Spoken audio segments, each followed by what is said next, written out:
My name is Kim. I'm a co-founder of a creative agency called Level 99. I've been in esports since before it was called esports. First as a player, then as a team captain, manager.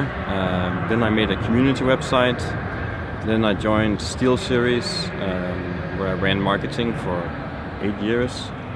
I started On Gamers for CBS Interactive. I started Level 99 because I was lucky enough to meet a couple of co-founders that I really got along with. You know, as we started talking more and more about what Level 99 could become and what the potential was and how we saw the world as individual but also as a team. Level 99 blossomed into, I would say, like a very ambitious idea about creating a very impactful marketing agency. We're about 7 months old now. We're 27 employees, so things are going really well. We're very busy. We have 2 offices. We have an office in Berlin and we have an office in Belgrade that is insanely cool. And basically, you know, we're just trying to find as many awesome people as we can. More than anything, we're trying to find people for Level 99 that fit into this philosophy that you have to be so passionate about what we do that you never feel like you're going to work. And it sounds so basic and it sounds so simple, but it's incredibly hard, and it's like months and months of searching to find people who share that vision sometimes. But when you find them, I truly believe that that's when the best work comes, and it's when life starts feeling magic. A day in Level 99 for me is a day of creativity. It's a day where I have to find inspiration and find ideas that can benefit our clients.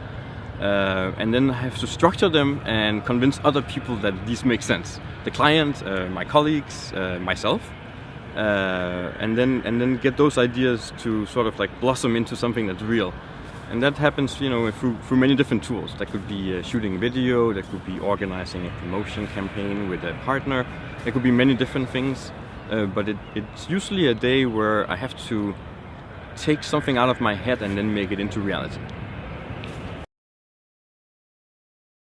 Seeing OG on stage is like, I could cry.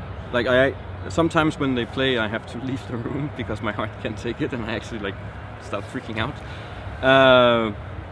If OG could win here in Frankfurt, that means that the storyline is that the first team to win 2 Valve events are basically looking like the absolute strongest teams going into TI. And as a marketeer, I think that's a dream scenario. I think as a marketeer, you don't get a lot of options to work with something that's truly spectacular and extraordinary. And I think you very rarely get a chance to work with something that is just magical. And I think for us to be partners with OG and work with them from the marketing perspective is literally a dream come true. Because I don't know what else I could ask for in terms of Dota that would be so perfect.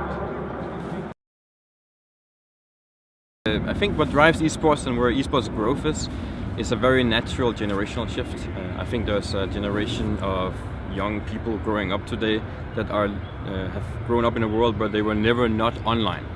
And I think that's just a significant paradigm shift in thinking and how you process the world and what you care about. That esports is basically, at this point in time, an unstoppable train. The only thing that will disrupt esports and will stop esports from becoming the biggest entertainment industry on planet Earth, I think, is technology.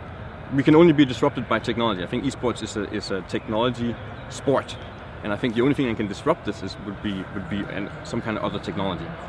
I think you're gonna see future generations grow up in a world where the first competition that they ever see is a gaming competition. When I grew up in a world where the first competition I ever saw was probably soccer. And that's not going to happen anymore. I think the first thing that you will get accustomed to and that all your friends will do will be online gaming. And that means that all that attention that we see in soccer and in other sports from around the world right now, over time will just fade away. It will become much less diminished because new generations and new people coming into this that would be fans will basically transition into fans of gaming.